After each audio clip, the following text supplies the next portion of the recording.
Hello, my name is James Dixon, and today I have with me Alyssa Luck and Mira Suresh. Together we comprise a company known as JAM Consulting. This semester we were tasked by Delta Dental to make a final recommendation in terms of vertical integration, a strategy that they have been considering. To do this, we looked at some key questions. These included, what are the benefits and risks of vertical integration for Delta? What does a timeline look like for Delta Dental? So when would we start this process, and what would it look like along the way? What are some potential threats that are arising from issues that are currently happening in Mexico, which we'll discuss in just a few minutes? How should this be funded? Are we going to look at venture capital, outside banks, or is this something that we're looking to fund strictly with Delta Dental capital? Next, we'll look at how we would approach our network dentists that currently offer Delta Dental insurance that may take a look at this and believe that it's some form of competition that may come to arise. And how are we going to approach those dentists? Next, and finally, we'll take a look at legal issues, both state and federal issues. So to answer those questions, we broke down our presentation into some key categories. First, we're going to cover the executive summary, which will go over the objective of vertical integration, as well as a final recommendation. Next, we'll look at a marketing plan, a look at the risks, some possible blind sides, and legal issues. Next, we'll take a look at Mexico, what the issues that are going on there. An operational plan.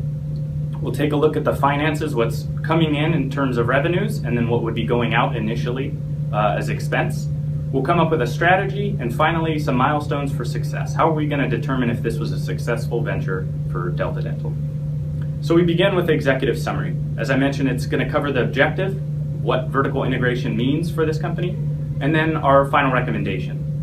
So the objective of vertical integration is a simple one. It's Delta purchasing dental practices. So whether that's, the ownership of dental practices. So whether that's purchasing new practices or building practices, whether the objective of, Okay, start from the objective. Sorry, guys. Okay. The objective of vertical integration is a simple one. It's the ownership of dental practices, whether that's the purchase of current practices or starting new practices from scratch. There's benefits and there's negatives of each of these, and those will be discussed. The goal behind this is an increase in both profit as well as market share. Our final recommendation is to pursue both profit and non-profit segments. We do this because of some laws that we'll discuss later, as well as our ability to predict future revenues in specifically the for-profit segments. We recommend Delta to purchase established practices rather than creating new practices from scratch, with two major factors. The cost to start a new practice is much more expensive than the purchase of an existing practice, as well as existing practices already come with an established revenue stream, which will help pay back the initial investment much quicker than a newly established practice that does not have any form of revenue stream from the beginning. And lastly, we recommend a $36 million investment out of the $100 million currently available in reserves for Delta Dental. And we recommend this solely from Delta Dental rather than making use of venture capitalists, for the sole reason that a typical venture capitalist agreement is full repayment within 5 years, as well as a typical agreement to pay a profit of 100% of that initial investment, which, although this is a very profitable venture for Delta Dental, that would make this make it impossible for Delta to make use of venture capitalist money and still churn any kind of profit. Now I'm going to pass it off to Alyssa, where she's going to talk about the target market in the form of which dentists we will recruit for our practices. Hello, my name is Alyssa. And a target market for this marketing plan would be recent graduates from dental school, mainly because they would not have the sufficient funds, experience, or knowledge of starting their own dental practice after they graduate. Another would be dentists who are underperforming, which results in not generating enough revenue. If these dentists are struggling to maintain a good practice, then they might be interested in vertically integrating with a dental insurance company. Another would be dentists returning from a hiatus. because if they might have a hard time starting from where they left off, and they might not be as skilled as they used to be. Last but most importantly would be dentists who do not want to continue as an entrepreneur. These dentists might want to continue working as an associate because they're passionate for their work, but they might not have the mental strength or willingness to do all the entrepreneurial duties. So from this, we recommend that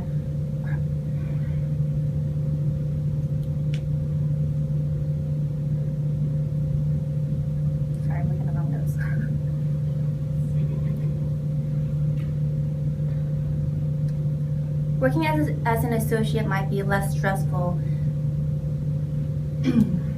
Working as an associate might be less stressful because they would not have a burden of any managerial responsibilities.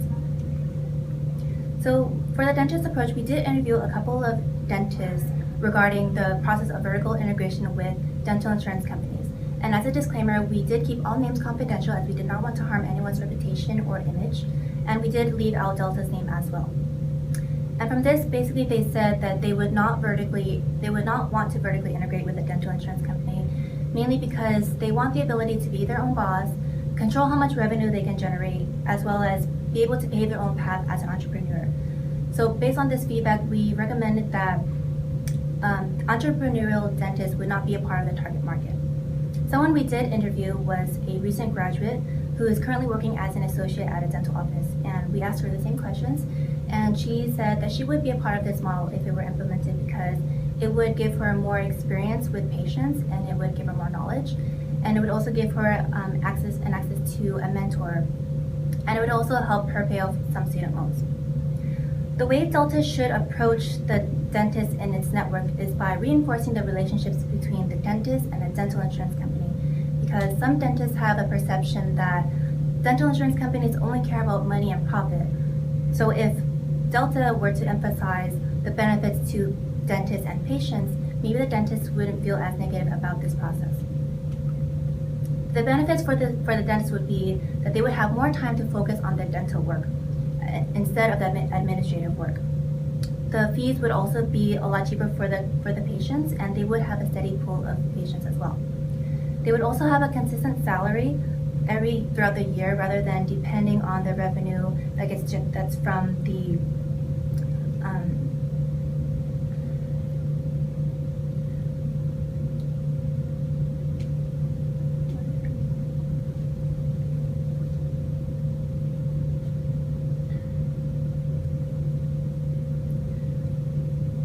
They would also have a consistent salary from the revenue that's generated from the individual patient services, and also from the operational expenses that are deducted from their revenue. And now here's Mary, who will talk to you about the competitors. Hi, I'm Mira, and I'm going to be discussing the competitors of Delta Dental. So MetLife is one of the competitors, and they are a global insurance provider. They are Delta's main competition. They provide a variety of services, including annuities, as well as homeowners insurance, auto insurance, life insurance, as well as medical, pharmaceutical, and dental insurance. They have a variety of consumers appealing to retail, corporate, volunteer and workers' benefits, and they are present in 5 different continents. Founded in the mid-1800s, through the years of experience and resources, it's no surprise that they are the market leader. The next competitor is Aetna. They are a diversified healthcare benefit company, and their services include medical, pharmacy, and dental plans, as well as Medicaid healthcare management services and health IT services. Now, what's unique about Aetna is that they have also implemented a vertical integration process. However, it is very different from Delta Dental. Delta is an insurance company wanting to vertically integrate with dental practices that provide dental services. Now, what Aetna has done is integrated it with Coventry, which is another healthcare provider. However, they provide a different range of insurances, and they dip their hands into a different pool of target markets. So what that's done for Aetna, it has increased their core range of services, diversified their healthcare plans, and it has also significantly broadened their global network. Both these competitors have taken risks to be leaders in the dental insurance industry. They have expected growth within the next 5 years, which is why it's especially crucial for Delta Dental to implement this vertical integration strategy to have a competitive advantage. If vertical integration were implemented, a negative ramification would be financial loss because Delta would have to invest a lot of money into buying out these practices. If it were unsuccessful, the entire process would be entirely counterproductive. It would also harm Delta's image because it would show that Delta is not capable of implementing a new strategy that has never been done before. It's also very risky because if they were to vertically integrate with dental practices, many dentists could possibly leave and work for another practice. They might not like the corporate environment, or they might just want to continue as an entrepreneur. So the feelings of these dentists are very important to consider when implementing a new strategy in their field. The positive ramifications would relate to the financial gain and the company image. If vertical integration were successful, then Delta would be able to generate more revenue from the dentists that are working on the patients in a day. The dentist would have more time to focus on the patients, and the waiting time would be decreased as well. It would also boost Delta's image because it would show that Delta is capable of implementing a new strategy that no other dental insurance company has ever done before. This would make Delta the leader in its industry, and competitors would have a hard time mimicking them if it were successful. So I will be discussing the blind sides that Delta Dental needs to look out for.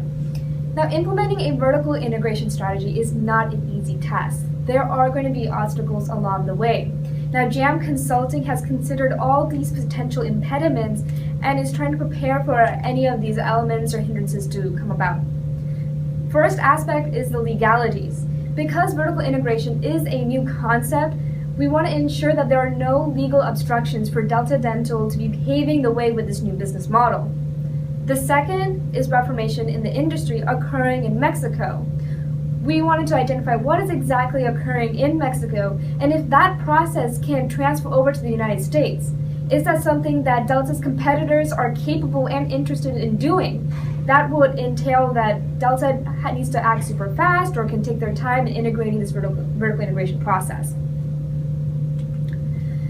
So, when looking into the legalities, we considered both federal and state laws. And under federal, we looked at the U.S. antitrust laws. And these laws regulate the conduct and organization of business corporations, specifically pertaining to mergers and acquisitions. This law was implemented to instill fair competition and to also benefit consumers. Under this overarching law, there are 3 acts: the Sherman Act, Clayton Act, and FTC Act. These acts started popping up in order to redress any gap issue problems that were occurring in the previous acts. In summary, these acts state that any merger or acquisition that became a monopoly was illegal, and it also empowered the FTC to prevent any merger or acquisition that had the potential to become a monopoly. So this was stated because if these companies became a monopoly, it could potentially eliminate the competition, and that would be, of course, an unfair competition, and it will also limit the choices that consumers have in the variety of products and services. Now, in state laws, we had to do a lot of research regarding this. Each state have different litigations regarding who can own or who can be a proprietor of a dental practice. There are 2 rules that apply to all states. First, nonprofit and professional corporations can be proprietors of dental practices. Now, professional corporations are very different from regular corporations.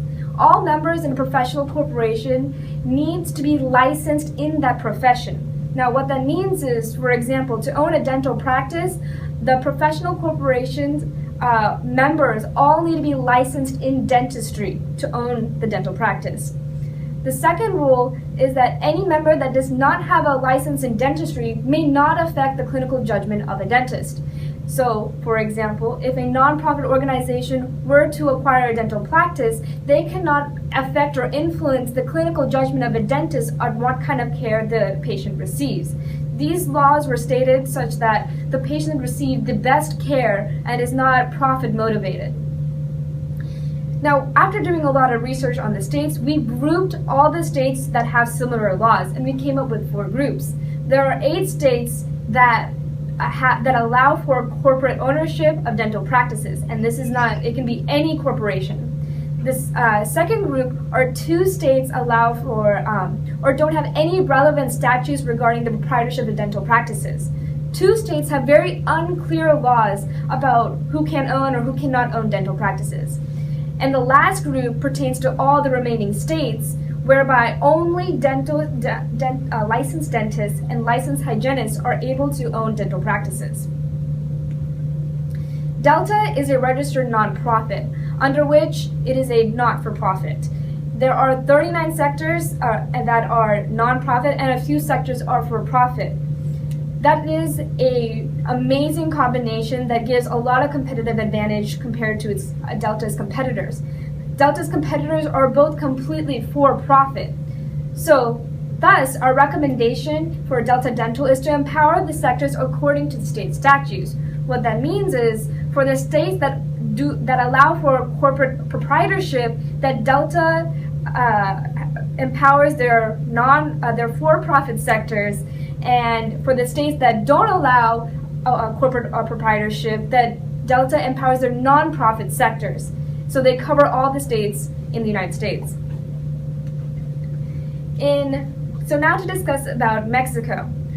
What's currently occurring there? Well, a few entrepreneurs have gathered different dentists and have combined them to become a mega practice. On top of which now they are providing their own insurance, which is essentially vertical integration. Now what we want to find out is if this vertical integration process can occur in the United States, and how are we going to address that. So in the United States, the statutes prevent entrepreneurs from vertically integrating. At least that's the case for most of the states. So this is very unlike Mexico. The second is that Delta's competition are handicapped to vertically integrate due to the statutes of the states, meaning that since MetLife and Aetna are both for-profit companies, they cannot vertically integrate in a majority of the states. Now, what if a group of dentists decide to group together and start providing their own insurance? Well, JAM Consulting has considered this as well. Excuse me. And because this U.S. state laws prevent anyone that does not have a license to issue insurance, they are prohibited from issuing insurance. Now, the requirements to issue insurance are that first, you need to pass a very advanced exam. Second, there are extensive pre-exam course trainings, which means there's a bunch of classes that takes years to prepare for. And also, there are post-exam course trainings that every 2 years, insurance providers need to go to a class to update themselves on the laws and regulations regarding insurance providing. So this is all a huge disincentive for dentists to be licensed to also provide insurance. Now, one concern that Delta Dental should be a bit concerned about is the 8 states that do allow for corporate ownership, because that does facilitate their competitors to take advantage of that situation. To address this, we have also thought of a solution.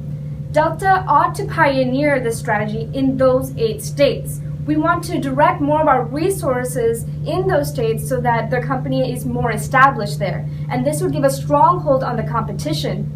And on the meantime, we also want to slowly expand the nonprofit sector based on how much revenue and profit we're looking at. And now we'll be discussing whether we ought to have a separate division or a different company. So Delta would continue the process of vertical integration through Dentegra, which is a dental plan that is targeted. Let me start over again. Delta would continue the process of vertical integration through Dentegra, which is a dental plan that is more affordable for an individual who's looking for something that is more affordable. It's only available in most states through the healthcare exchanges, and Delta would go through its for-profit segments in the states that allow it, and through the nonprofit subsections in every state. This would also be a lot less costly for Delta because they already have the established resources in those states.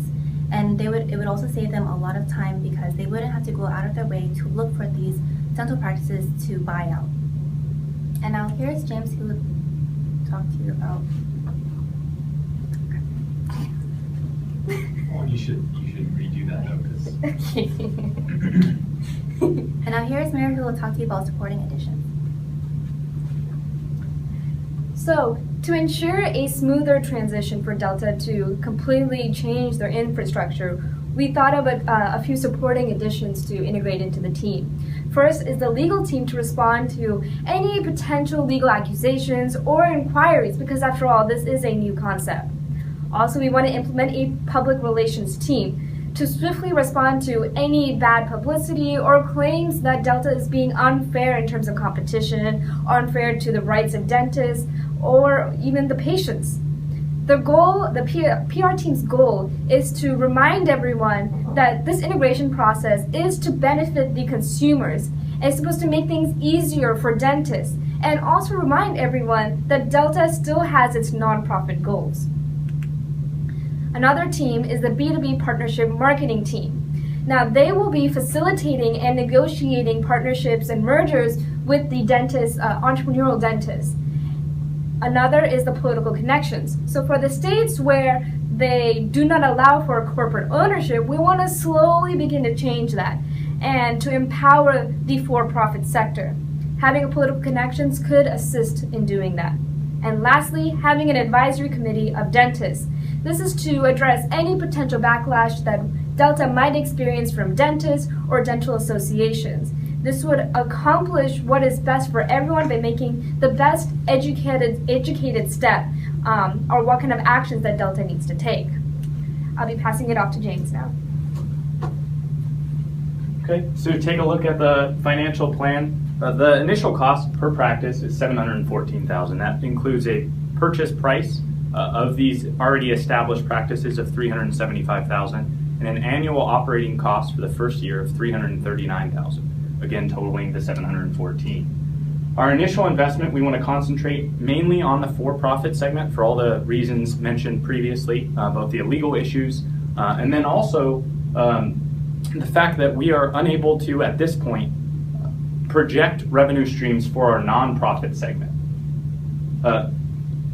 At this point, there are not enough practices operating in the nonprofit segment for us to come up with realistic revenue projections. And we know and have the ability to predict these revenue streams for our for-profit segment. We want to concentrate mainly on this for-profit segment to make the return rate on our investment as short as possible.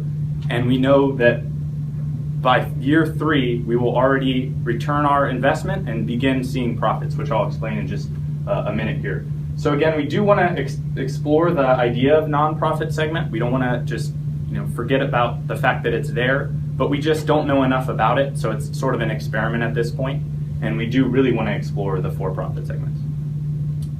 This is what our 5-year plan looks like. Within 5 years, our adjusted net income per practice at the end of 5 years will be about $120,000. It's just going to be approaching $120,000. And our adjusted total income over the 5 years is $350,000 per practice. That incorporates the initial payback of the investment and then a $350,000 profit on top of that. At our break-even point of just at the beginning of 3 years, we want to review and reinvest our investments. So at that break-even point, we will already have repaid almost all of our full investment, and we want to reuse that investment as well as anything that we may feel beneficial to reinvest towards our for-profit as well as our nonprofit segments. This is a chart that kind of shows what I had recently, what I talked about in the last slide. We are approaching 120,000 in year 5, 118 to be exact, and this is in thousands. With the first 2 years in the negative, because we simply wanted to show that we could pay back our initial investment within those 2 years. So although there were revenue in that year, we used that revenue to pay back our initial investments, both in year 1 as well as in year 2. By the end of year 2, we are only negative $150, meaning we only owe $150 of that initial $714,000 investment, which gets taken care of at the very beginning of year 3, where we begin to see profits from $115 all the way to $118 in year 5, again with a total of $350 over that 5 years. For milestones for success, we wanted to take a look at what we felt were important to accomplish to make this a successful venture. What do we need to do to make sure that this whole process was for a real reason? And first, we want to take a look at the break-even point, which again was at the start of year 3. After that point, everything we've done produces profit. So we've already paid back our initial investment, almost like there was no cost, and we just see profits at that point. Next, an increase in market share. And how do we do that is through our ownership of these practices. We have a direct connection to a target market of consumers, those consumers that either have Delta Dental insurance already, which we can just deepen those relationships.